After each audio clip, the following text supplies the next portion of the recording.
Hi friends, எல்லோரும் எப்படி இருக்கிறீங்க? இன்றைக்கி நம்ம சேனலில் பார்க்க போகிற பதிவு நம்ம சிவன் ராத்திரியோட பதிவு தாங்க.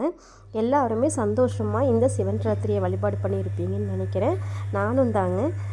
என்னோடய சிவன் ராத்திரி பார்த்திங்கன்னா எங்கள் சாயந்தரம் தாங்க ஆரம்பித்தேன். அப்படியே கொஞ்சம் பொண்ணு வந்து எனக்கு நிறைய ஹெல்ப் பண்ணால். எனக்கு கொஞ்சம் ஹெல்த் இஷ்யூஸ் இருக்கிறனால தான் நான் சரியாக வீடியோ கூடயும் போட முடியறதில்ல. ஆனால் சிவன் ராத்திரி கண்டிப்பாக பண்ணியாகணுன்னு தான் ரெடி பண்ணி சாயந்தரமாக 8 மணிலேருந்து தாங்க ஸ்டார்ட் பண்ணணும். ஃபஸ்ட்டு பூஜை பார்த்திங்கன்னா நம்ம சிவபெருமானுக்கு பிரம்மதேவர் பண்ணுற பூஜைங்கிறதுனால, அதுவும் இல்லாமல் நம்ம பஞ்சகாவியத்தோடு தொடக்கிக்கலாம் அப்படின்னு சொல்லிட்டு லிங்கத்தையும் நந்தி பகவானையும் நல்ல சுத்தமான தண்ணியில் கழுவிக்கணுங்க, சுத்தப்படுத்திக்கணும். அதுக்கப்புறமா நான் வந்து என்கிட்ட 2 சங்கு இருக்குது. ஒன்று பெருமாள்கிட்ட வச்சுருப்பேன், இன்னொன்று வந்து சரி சிவபெருமான்கிட்ட இருக்குன்னு அதை வச்சுருக்கிறேன். அந்த சங்குலேயே பஞ்சகாவியம் கொஞ்சம் எடுத்துக்கிட்டேங்க. ஏன்னா பஞ்சகாவியம் நம்ம வீட்டிலே தயார் பண்ணலாம், ஆனால் அதெல்லாம் எல்லா பொருளும் கரெக்டாக மிக்ஸ் பண்ணி நம்ம செஞ்சுருமான்னு தெரியாது.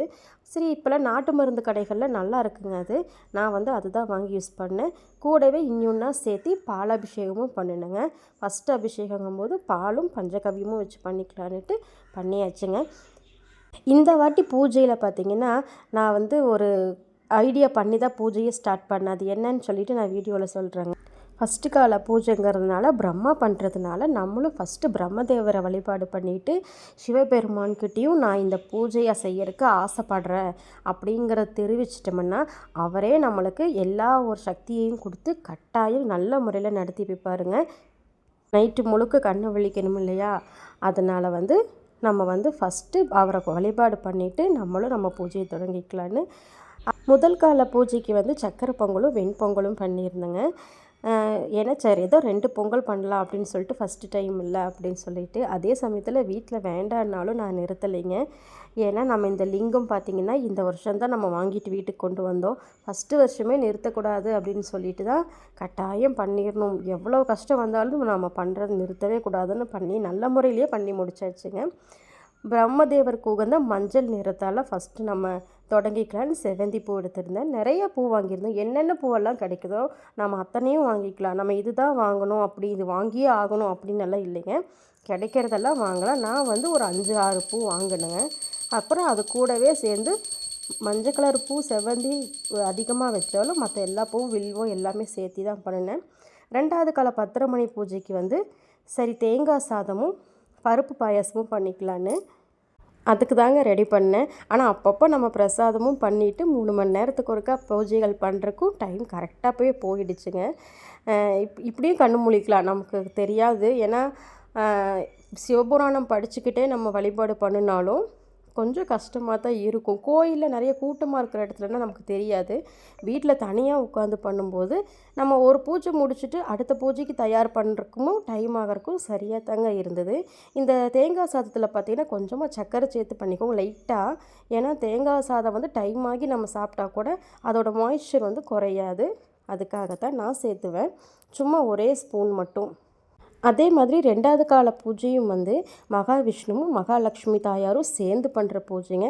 அந்த பூஜை கொஞ்சம் விசேஷமாக இருந்தால் இன்னமும் கொஞ்சம் நல்லாயிருக்கும். அதனால் ஒவ்வொருத்தர் நிறையாலாம் பிரசாதம் பண்ணுவாங்க, ஆனால் வேஸ்ட்டு பண்ணக்கூடாது இல்லையா? அதனால் நான் 1, 2 அந்த மாதிரி தான் பண்ணினேன்.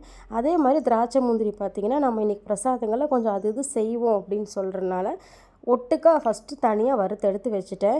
நம்ம நிறைய வெரைட்டிஸ் பண்ண போகிறோம் அப்படின்னாலே சிலதெல்லாம் நம்ம ரெடி பண்ணி வச்சுட்டு பண்ணும்போது நமக்கு ஈஸியாக இருக்கும்.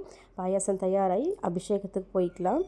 இந்த 2வது காலத்துக்கு வந்து பார்த்திங்கன்னா சந்தனமும் ஜவ்வாதும் பன்னீரில் குழச்சி எடுத்துக்கிட்டேங்க. இன்னி குங்குமப்பூலாம் இருந்தால் இன்னி விசேஷமாக இருக்கும், நான் மறந்துட்டேன் வாங்கிறதுக்கு. அப்போ 2யும் குழச்சி எடுத்துகிட்டு எப்பவும் போல் திரும்பவும் தண்ணியில் சுத்தமாக கழுவிட்டு அதுக்கப்புறம் சந்தனத்தால் பண்ணுங்க. பசங்க தான் பண்ணினாங்க, நான் பக்கத்தில் உட்காந்து பூ மட்டும் போட்டேன். சிவபுராணம் பையன்தான் படித்தான். 2 நேர பூஜைக்கு பையன் அவனை ஃபுல்லாக சொல்லுவான், சிவபுராணம் சொல்லுவான். அதனால் அவன் சொன்னான். 3வது கால பூஜைக்கு தூங்கிட்டாங்க. சரி தூக்கம் வருதுன்னு சொன்னால் படுத்துக்க சொல்லிட்டேன். அதே மாதிரி 2வது கால பூஜை விஷ்ணு பண்ணுறது இல்லையா? இதில் வந்து மறிக்குழந்து இருக்கிறது கொஞ்சம் நல்லதுன்னு சொன்னாங்க. சரின்னு சொல்லி மறிக்குழந்து, நாட்டு ரோஸு, தாமரை இது மாதிரிலாம் நிறையா இருக்கிற மாதிரி பார்த்துக்கிட்டேங்க. கூடவே எல்லா பூஜையிலையும் வில்வம் கட்டாயம் இருக்கிற மாதிரி நான் வச்சுக்கிட்டேன். கடைசி கால பூஜை முழுக்க அத்தனை பூவையும் கலந்து பண்ணினேன். அப்படி தாங்க பண்ணினேன். பூஜையை நல்லா சிறப்பாக சிவபுராணம் படிச்சுட்டே முடிச்சுட்டு 3வது கால பூஜைக்கு வந்தாச்சுங்க. அதுக்கு வந்து எள்ளு சாதமும் பால் காய்ச்சி வச்சேங்க, ஏலக்காய் கல்கண்டு வச்சு. எள்ளு சாதத்துக்கு வந்து என்கிட்ட வெள்ளை எள்ளு தான் இருந்தது, அதனால் நான் அதுவே எடுத்துக்கிட்டேன். இந்த 3வது கால பூஜையும் பார்த்தீங்க அப்படி பார்வதி தாயார் சிவபெருமானுக்கு பண்ணுற பூஜைங்க.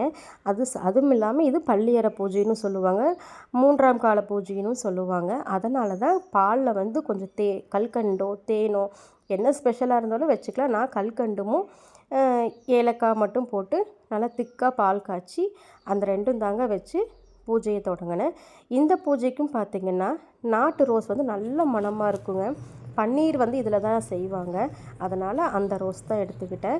இந்த பூவெல்லாம் நான் சேர்த்தி வச்சேங்க. நான் சொன்னேன்ல, இது ஒரு ஐடியா பண்ணி தான் இந்த பூஜையை நான் இன்றைக்கி ரெடி பண்ணினேன்னு.